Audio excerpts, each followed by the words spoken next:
Before I review the best game on the Virtual Boy, I'm going to review the 3 worst: Virtual Fishing, Virtual Lab, and Waterworld. Waterworld has the worst reputation out of all the games on Virtual Boy. It's regarded as the worst by most people, and it's understandable. Not to make a pun or anything, but this game is shallow. It doesn't have any modes and no options. Just press start at the title screen and it's right into the game. As you've probably guessed, this is based on the bad movie of the same name. Your mission is to save people from the smokers, the evil people. You steer your boat shooting at jet skiers and other boats. When all the enemies are gone, you go on to the next level. You don't save people by collecting them, like you would in other games, but simply by killing enemies that's trying to kill them. After a stage, if Enola the kid from the movie is alive, you get bonus points.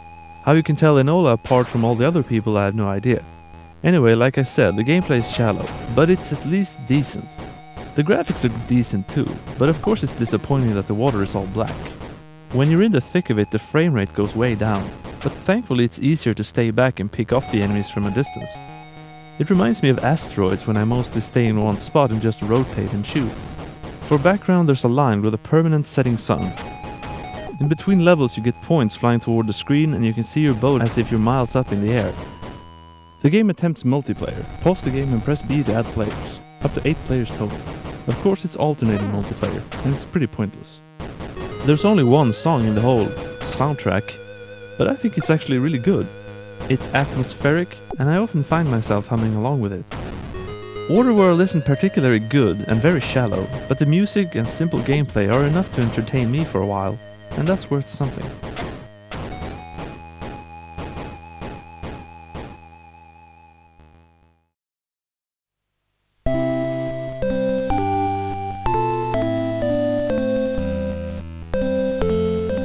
Virtual Fishing isn't a bad game per se.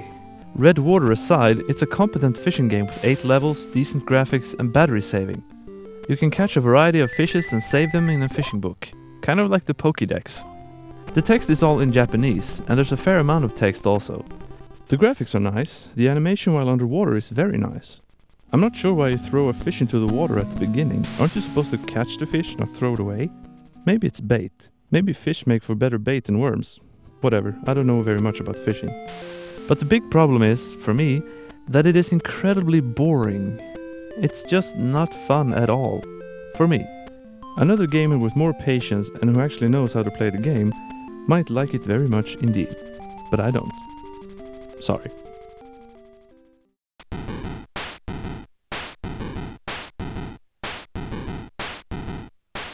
Virtual Lab is a puzzle game by J-Wing, and it has some problems even before you put the game in. On the box they've misspelled Nintendo, and then again on the cartridge sticker. The game looks like something from the NES's early days, and sounds like it too. The gameplay is Tetris-like, but instead of clearing lines, you have what looks like intestines.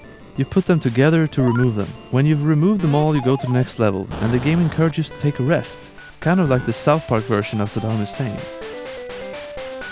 The controls are not great. The pieces move around too fast even if you don't press down on the D-pad very much. There's a manga girl with long hair and boots dancing around to the right for decoration. One odd thing is that you can change game speeds before playing, but the middle option is faster than the fast option.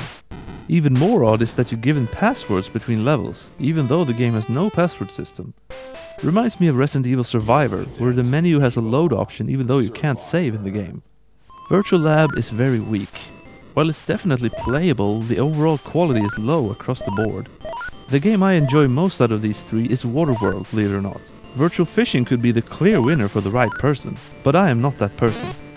I think Virtual Lab is the weakest of the 3, and ironically it's the most expensive of the 3, going for up to $1,000 when it shows up on eBay. These games are so bad I'm seeing red. Just kidding. But these are the 3 worst games on the Virtual Boy. But they're not as bad as some of the worst games for other consoles, and I think that speaks well of the Virtual Boy. Next time, the best of the best.